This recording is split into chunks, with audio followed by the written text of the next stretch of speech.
The afternoon sun glowed harshly over the small compound as Daniel returned home. His steps were heavy, but his heart was light with hope.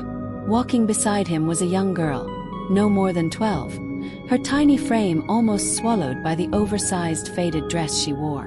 Her name was Wealth.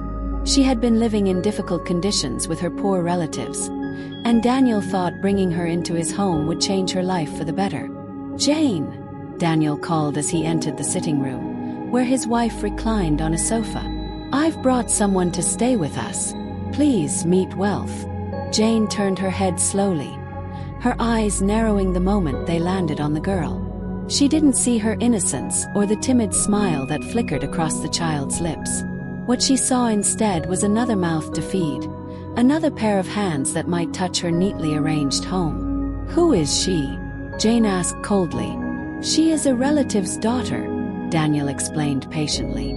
"Her parents are too poor to care for her. She has no proper home, no chance to learn, no future if we don't step in. She will stay here with us. We must treat her kindly. Her name is Wealth, and names are powerful. Nobody knows tomorrow." Jane scoffed. "Wealth? I only see poverty written all over her. Look at her. Ragged, barefoot, skinny like a broomstick. And you brought her here. To eat my food. To wear my children's clothes. To spoil my peace." The girl flinched at the harsh tone, clutching the hem of her dress. Daniel placed a protective hand on her shoulder. "Jane, she is just a child. Don't speak like that in front of her. Treat her like one of our own." But Jane was already frowning. She forced a smile for her husband's sake, but her eyes carried a storm. That first night marked the beginning of Wealth's suffering. Daniel had asked Jane to prepare a small space for the girl in one of the rooms, but Jane refused. "A maid has no right to a bed," she snapped. She spread a thin mat on the cold tiled floor in the corner of the corridor. "This is where she will sleep." Wealth lay down that night, her small body trembling. The hard floor bit into her bones, and she hugged herself tightly to find warmth. From the bedrooms, she could hear the soft laughter of Jane's children as they drifted to sleep in comfort. Wealth's own eyes filled with tears, but she swallowed them quietly. The next morning, Jane woke Wealth before dawn. "Get up. Go fetch water. Sweep the compound. Wash the dishes." The girl obeyed without a word. Her tiny hands carried buckets heavier than her fragile body. Her back bent under endless chores. At mealtimes, Wealth was never invited to sit with the family. She stood in the corner, watching as plates were filled with steaming rice, soups, and meat. Jane's children ate first, Daniel second, and Jane herself last. Then, with a careless flick of her hand, Jane would push a plate of scraps toward Wealth. Sometimes it was bones, sometimes half-chewed pieces of food, sometimes nothing but the watery remains of soup. "You should be grateful you get anything at all," Jane said whenever she caught the girl's longing eyes. Daniel noticed the unfairness and raised his voice one evening. "Jane, this is wickedness. She is a human being. You cannot starve her. Don't you fear God?" But Jane dismissed him with a wave. "You worry too much about her. She is lucky to even be in this house." Days turned into weeks, and weeks into months. Wealth's longing for kindness never left her. She wanted to laugh with the other children, to run and play in the yard. But Jane forbade it. "Stay away from my children. They don't need to mix with you," she hissed whenever she saw Wealth peeking from the corner. Daniel often tried to intervene. He would slip small fruits or pieces of bread into Wealth's hand when Jane wasn't looking. "Forgive her," he whispered.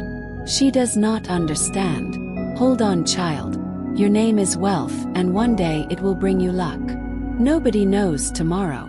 Wealth nodded silently, clutching the little gifts as if they were treasures. Night after night, the same cycle repeated. Jane's cruelty grew bolder.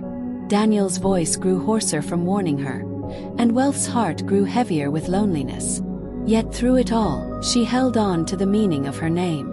She whispered it to herself as she curled up on the cold floor. "My name is Wealth. One day it will mean something. One day things will change." The house was filled with food, laughter, and light, but none of it belonged to her. Still, she carried her dreams in silence, like a secret fire that even Jane's harsh words could not put out. And so, the story of Wealth's suffering began, written in hunger, in cold floors, in leftover scraps, and in the lonely silence of a child denied love. Wealth's life in Jane's house did not get easier as the years rolled by. Instead, her suffering deepened, like a wound that was never allowed to heal. By the time she turned 13, Wealth had learned that she was not considered part of the family. She was a servant, and Jane never let her forget it. She woke before everyone else and went to sleep long after the house was quiet. Her hands were always busy, scrubbing, washing, sweeping, cooking, yet her stomach was rarely full. Jane was especially cruel when it came to education. Daniel, her husband, often begged her, "Jane, let the girl go to school with our children. She deserves the chance to learn." But Jane would clap her hands sharply and snap, "School? For her? And who will wash the dishes? Who will scrub the floors? Who will fetch water? Education is not for her kind." Wealth stood silently in the corner, her small heart sinking each time those words were spoken. Every morning, she watched Jane's children dress in crisp uniforms, their bags filled with books, pencils, and lunchboxes. They would skip happily to school, laughing and chattering about teachers and friends. Wealth longed to follow them, even if it meant sitting at the back of the class with old clothes and no shoes. But that dream was locked away by Jane's iron heart. Sometimes, Wealth would linger by the door, watching until the last child disappeared down the road. Then she would whisper to herself, "One day I will go to school. One day I will learn." But for now, her days were filled with endless chores. She swept the compound until her hands were blistered. She carried water so heavy it left red marks on her small arms. She scrubbed clothes until her fingers cracked and bled. And when she grew tired, Jane's sharp voice would pierce the air like a whip. "Wealth, stop being lazy. Move faster. You are not here to rest." Daniel tried to defend her whenever he could. He raised his voice one evening after returning from work to find Wealth crouched on the floor, exhausted, scrubbing a pile of clothes that reached her shoulders. "Jane," Daniel thundered, "this is too much. She is only a child, not a machine. For God's sake, show her some kindness." But Jane folded her arms and replied coldly, "You always defend her. Are you her father? She is lucky we give her shelter. If she cannot work, then she is useless." Daniel shook his head in despair. "You don't understand. She is a human being, Jane. One day, you will regret this wickedness. Nobody knows tomorrow. Her name is Wealth. Do you not fear that her name will rise against you?" Jane laughed mockingly. "Wealth? Look at her, skinny, weak, dirty. That is not wealth, that is poverty. I will never bow to such nonsense." But Daniel's words planted a seed in Wealth's heart. Every night as she lay on the cold floor, she repeated his words silently. "Nobody knows tomorrow. My name is Wealth. One day, it will bring me luck." Her suffering didn't end with chores and the denial of education. When Wealth fell sick, Jane refused her medical care. Once, Wealth developed a fever so high that she could barely lift her head. She lay on the floor shivering, her breath shallow. Daniel wanted to take her to the hospital, but Jane blocked the way. "Hospital is for my children, not her. If she dies, she dies. Another girl can replace her," Jane said cruelly. Daniel was furious. "Jane, you are wicked. This is a child's life you are talking about." He sneaked out that night and bought medicine with his own money, pressing it into Wealth's trembling hands. "Take this, child. Hold on. Please forgive us." Wealth looked at him with tears in her eyes. "Thank you, sir," she whispered weakly. Even through sickness, Jane never let her rest. "Get up and sweep. Who will cook if you lie there? Don't think your sickness will stop your duties," Jane shouted. So Wealth dragged herself to her feet, coughing and sweating, still doing the chores because she had no choice. The years crawled by, And Wealth's childhood was stolen by labor and pain. She never had toys, never joined games, never knew what it meant to be cared for. When Jane's children played hide and seek, Wealth was forbidden to join. When they ate sweets, she was ordered to look away. "You are not part of this family," Jane reminded her constantly. "Know your place." And Wealth did know her place. But in her heart, she also knew she was more than the floor she slept on, more than the scraps she ate, more than the cruel words that tried to crush her. Her body grew lean and scarred from work, but her spirit refused to break. Deep inside, she held on to hope. She believed Daniel's words. She believed her name carried a promise. One evening, as she sat quietly outside, Daniel came to her side. His face was heavy with sorrow. "I am sorry, child," he said. "I have failed you. I cannot fight your madam all the time, but please don't lose hope. Your name is Wealth. Hold on to it. Nobody knows tomorrow." Wealth smiled faintly through her tears. "I will hold on, sir. Thank you for believing in me." And so, even as the days of suffering stretched endlessly, she whispered her promise to herself each night before sleeping on the cold floor. "I am Wealth. One day, this name will bring me luck." Jane thought she was crushing a poor girl, but what she was truly shaping was a strong woman, one who would rise from the ashes of pain into the fire of greatness. Wealth's teenage years were a mixture of suffering and secret hope. On the outside, she was the maid, the servant, the poor girl without a voice. But inside, she carried a flame that refused to go out. That flame was the belief that her life could be more than what Jane had reduced it to. Her days always began before sunrise. Jane would call her name with a harsh voice that echoed through the house. "Wealth, get up and start your chores." There was no greeting, no smile, just commands. Wealth would rub the sleep from her eyes and begin sweeping, washing, fetching, and cooking. By the time Jane's children awoke, she had already worked for hours.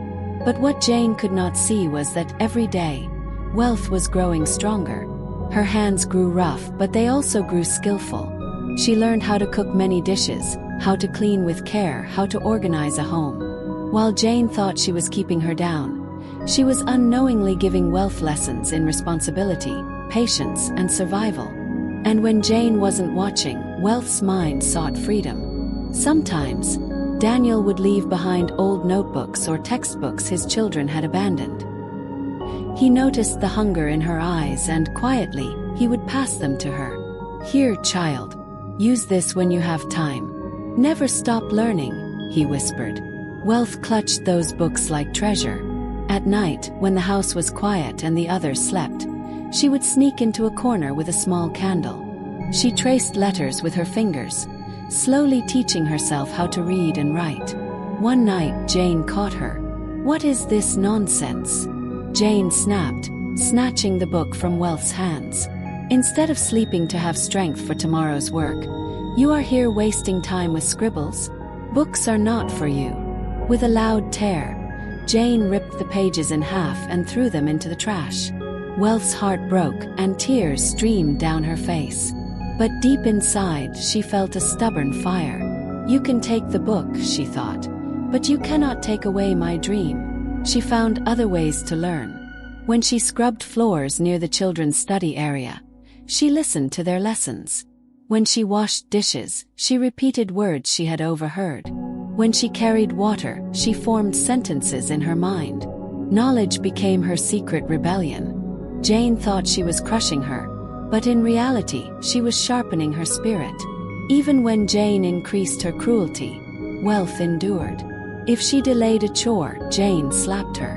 If she broke a plate, Jane shouted insults until Wealth cried herself to sleep. If she showed interest in anything beyond work, Jane mocked her. "You will never be anything more than a servant," she said. But Daniel's words stayed in Wealth's heart. Nobody knows tomorrow. Her name is Wealth. One particular evening, as Wealth bent down to wash clothes by the well, her hands swollen and red, Daniel approached quietly. He knelt beside her, his face full of pity. "Child," he said softly, "you have suffered too much. I wish I could do more. Forgive me." But listen, your name is Wealth, and names carry power. Promise me you won't give up." Wealth looked at him, her eyes wet with tears but glowing with determination. "I promise, sir. I won't give up.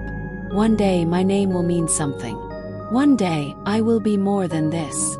Daniel smiled sadly, patting her shoulder. "Good. Hold on to that. You are stronger than you know." Those words became Wealth's secret weapon. Whenever she was beaten down by Jane's cruelty, she whispered them to herself. Whenever she went hungry, she whispered them. Whenever her body ached from labor, she whispered them. "I will be more than this. My name is Wealth." Over the years, she began to build small dreams in her heart. She dreamed of going to school, of wearing a uniform, of holding books without fear. She dreamed of standing tall, of being respected, of proving to the world that she was not just a servant. Sometimes, in the quiet of the night, she would look up at the stars and imagine herself speaking to crowds, traveling to places she had only heard of, and living a life where nobody could command her to eat leftovers. Those dreams carried her through the darkest days. Jane could take away her comfort, her health, her books, and even her laughter, but she could not take away her hope. Hope was Wealth's hidden strength. The day Wealth left Jane's house was both heavy and freeing. By then, she had spent many years serving as a maid. Her childhood and teenage years swallowed by endless chores, harsh words, and hunger.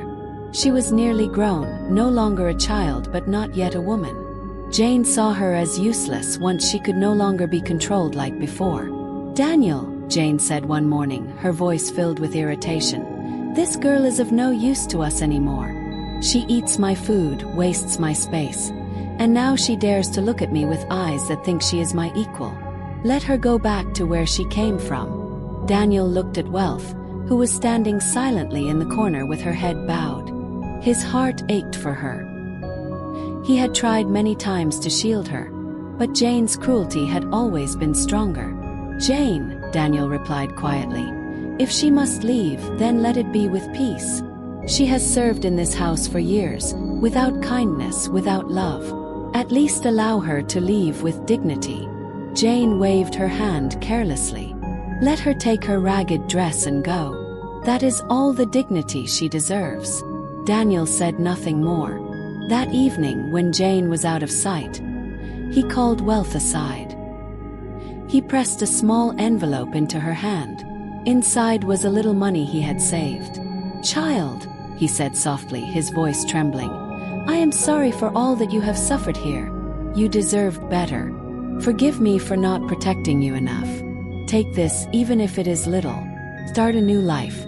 And remember what I have always told you, your name is Wealth. Do not forget it. Nobody knows tomorrow." Wealth's eyes filled with tears as she knelt before him. "Thank you, sir, for your kindness. I will never forget your words." The next morning, she left the compound with only a small bag, the clothes on her back, and the envelope Daniel had given her. She walked down the dusty road with slow steps, her heart both heavy with pain and light with hope. Behind her, Jane's house stood tall, but in her memory, it was a place of hunger and sorrow. Ahead of her stretched a road of uncertainty, but also possibility. Life outside was not easy. Wealth had no parents to run to, no siblings to lean on. She used the little money to rent a small shared room and to feed herself for a few weeks. To survive, she took small jobs, sweeping shops, carrying goods in the market, washing clothes for strangers. The work was hard, but it was hers. For the first time, she was working for herself, not for someone who despised her. And though her earnings were small, she learned how to save little by little. Most importantly, she began to chase her dream of education. She enrolled in adult literacy classes run by a local church, paying with the little she earned. At first, it was difficult. She was older than many of the children learning alongside her, and sometimes people mocked her. "Look at that girl trying to study at her age." They laughed. But Wealth ignored them. Each new word she learned, each sentence she wrote, felt like a victory. At night, she still studied by candlelight, just as she had done in Jane's house. But this time, no one tore her books. Her determination caught the attention of one of her teachers, who saw her hunger to learn. With encouragement, Wealth applied for a scholarship program run by a local NGO that supported disadvantaged youth. When she received the letter saying she had been accepted, she fell to her knees and cried. For the first time in her life, doors were beginning to open. Wealth excelled in her studies. Her years of silent suffering had taught her discipline, and she used it to work harder than anyone else. She soon became one of the top students in her program. Teachers praised her intelligence, and mentors supported her growth. From that scholarship, she moved to bigger opportunities. She earned another scholarship abroad, traveled to new places, and built networks of people who respected her for her brilliance, her resilience, and her humility. Slowly, the girl who once ate scraps and slept on the floor began to stand tall. She graduated with honors, entered the business world, and soon became a voice people listened to. Her name began to appear in newspapers, not as the name of a servant but as the name of a leader, a philanthropist, a powerful woman. She became known not only for her wealth and money but for her wealth of wisdom, kindness, and influence. She built organizations that provided food for the hungry, education for the poor, and healthcare for the needy, the very things she had once been denied. Each time she stood at a podium or signed a document, she thought of her name and whispered, "This is what I was meant to be." Meanwhile, back in Jane's world, things were falling apart. Pride, waste, and poor decisions had eaten away at her family's fortune. Business failed, debts mounted, and friends deserted her. Her children, once pampered, struggled to survive. Jane herself grew thin and weary, her once proud face marked by lines of worry. The big house that once echoed with laughter now felt empty. Hunger was now a daily visitor. The woman who had once denied a child food now often went to bed without eating. Daniel, her husband, remained kind but worn out by the years. He often sat quietly, shaking his head. "Jane, if only you had listened. Nobody knows tomorrow." Jane said nothing. Her pride was broken, but her regret was greater. Wealth's name now carried weight across the nation. She was invited to conferences, honored by leaders, and celebrated in the media. People marveled at her story, though very few knew of the years she had suffered in silence. But fate has a way of bringing the past to meet the present. One day, while reviewing community projects to support, Wealth's team identified a poor neighborhood in need of aid. Among the houses on the list was one that Wealth knew very well, Jane's house. When Wealth saw the name, her heart stopped. Memories flooded back. The cold floor, the empty plates, the cruel words, and Daniel's gentle voice urging her to hold on. And so, she decided she would go herself. The day Wealth decided to visit Jane's house, she could barely steady her heart.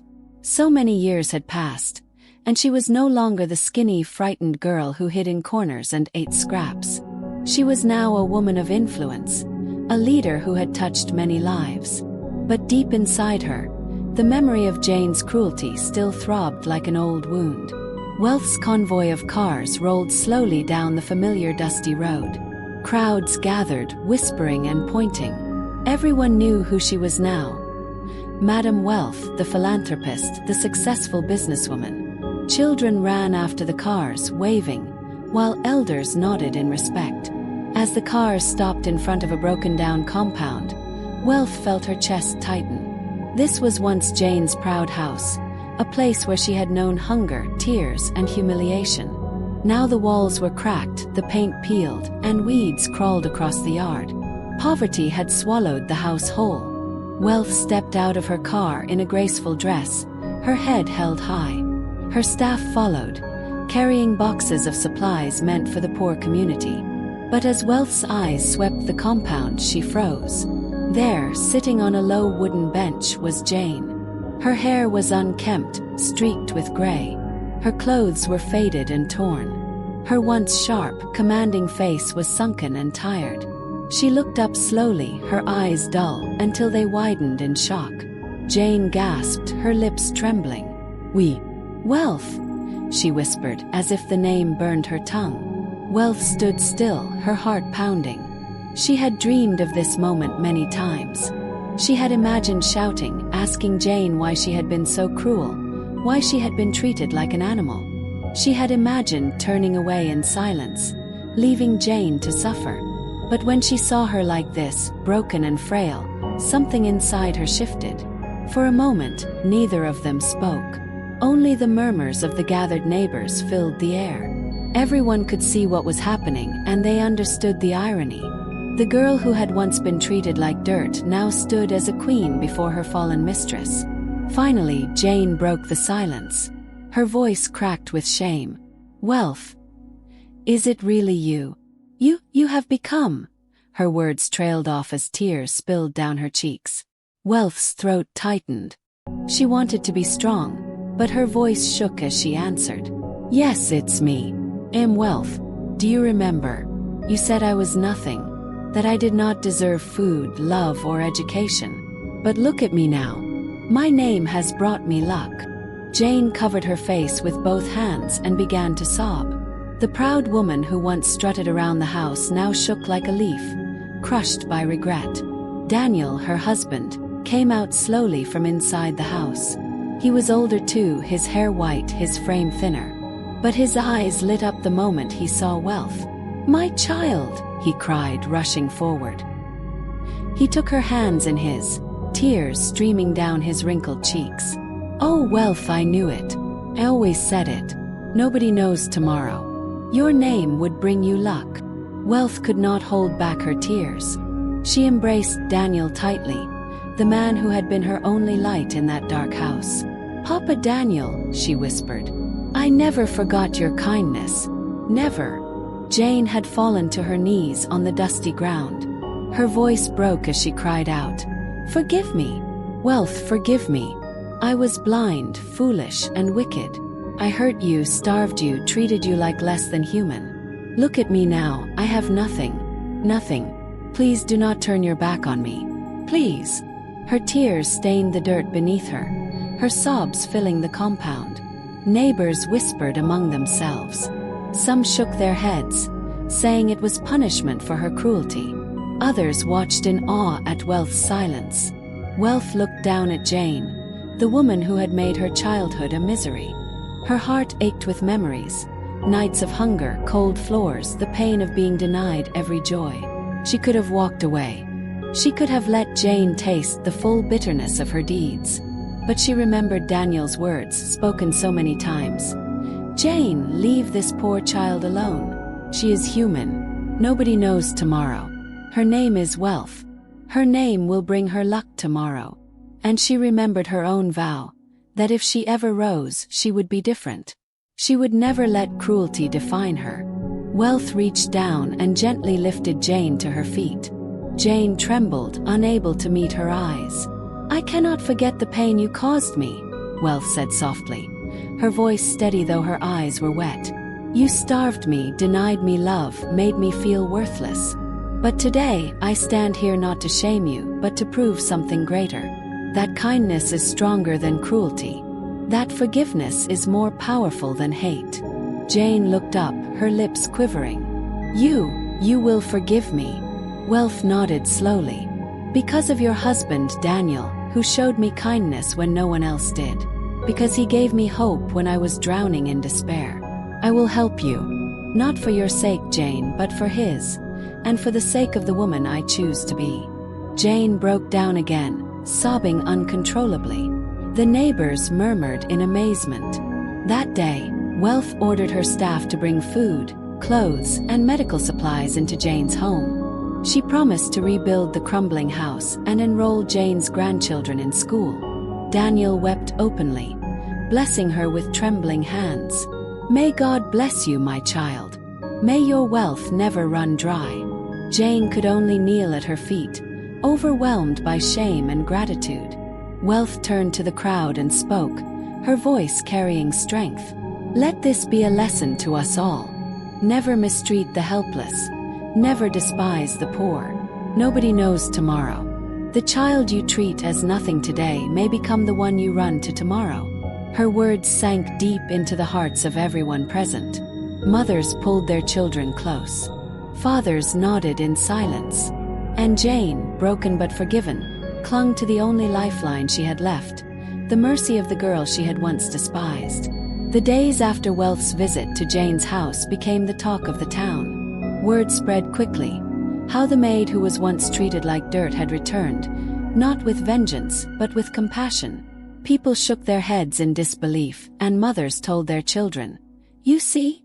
Never look down on anyone. Tomorrow is hidden from us all." But inside Wealth's heart, the journey was not over. She had forgiven Jane, yes, but forgiveness did not erase the scars of her childhood.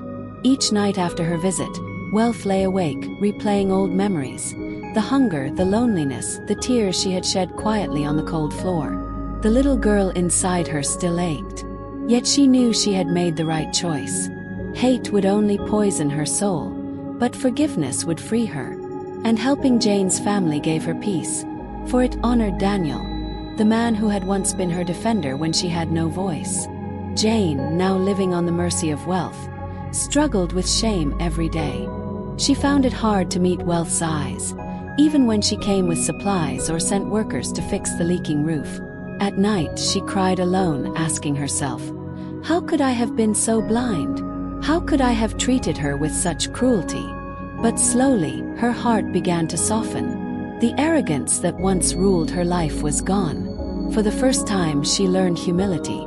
She began to help with the rebuilding work, carrying blocks, fetching water, anything to show that she was no longer too proud. She also started spending more time with her grandchildren, teaching them lessons she had learned too late. "Be kind, my children," she told them, her voice heavy with regret. "Never despise anyone, no matter how poor they are. I made that mistake, and I nearly lost everything." The neighbors noticed the change. "Jane has become humble," they whispered. "Wealth's kindness has broken her pride." For Daniel, the transformation was nothing short of a miracle. He had lived many years watching his wife mistreat Wealth, his heart breaking because he could not stop it. Now, to see the same girl return as a savior filled him with overwhelming gratitude. Every time he saw Wealth, he held her hands tightly and blessed her. "My child," he said again and again, "you are a living testimony. You prove that nobody knows tomorrow. May your wealth never end. May your kindness be returned to you in abundance." Wealth always smiled gently, answering, "Papa Daniel, you planted the seed of kindness in me. Without your words I might have lost hope. This blessing belongs to you too." As Wealth continued her work in the community, she often reflected on her journey. She stood sometimes before large crowds, telling her story, not to shame Jane but to inspire others. "I was once a maid," she told them, her voice steady and strong. "I was starved, beaten, denied education, denied love. People laughed at me and said I would amount to nothing. But here I am today, not because of hate but because of hope. My name is Wealth, and it has brought me luck. But listen carefully. What happened to me can happen to anyone. That poor child you despise today may be the very person you need tomorrow. So treat every human being with dignity. Nobody knows tomorrow." Her words echoed like thunder in the hearts of everyone who listened. Some cried, some applauded, but all of them carried the message home. One quiet evening, Jane asked to see Wealth privately. When Wealth arrived, Jane struggled to hold back tears. "Wealth," she began, her voice shaking, "I may never be able to undo the pain I caused you, but I want to spend the rest of my life making it right. Please allow me to work in your foundation. Let me serve the children, the poor, the helpless. Let me use what remains of my life to give what I once denied you." Wealth looked at her long and hard. For a moment, silence hung between them. Then she nodded slowly. "If that is truly your heart's desire, then so be it. But remember, this is not about me. It's about the children who need love and care. Serve them sincerely, and maybe one day you will find peace." Jane wept, falling at Wealth's feet once more, but this time not out of shame but gratitude. "Thank you," she whispered. In the months that followed, Jane began volunteering at Wealth's foundation. She helped distribute food, washed children's clothes, and even sat in classrooms to encourage children to learn. People who once feared her cruelty now saw her working with humility, and they too were amazed. Wealth's heart found closure in seeing this transformation. She had not only risen above her pain, she had turned her enemy into a vessel of good. And that, more than money or power, was the true victory. Daniel lived long enough to witness this renewal.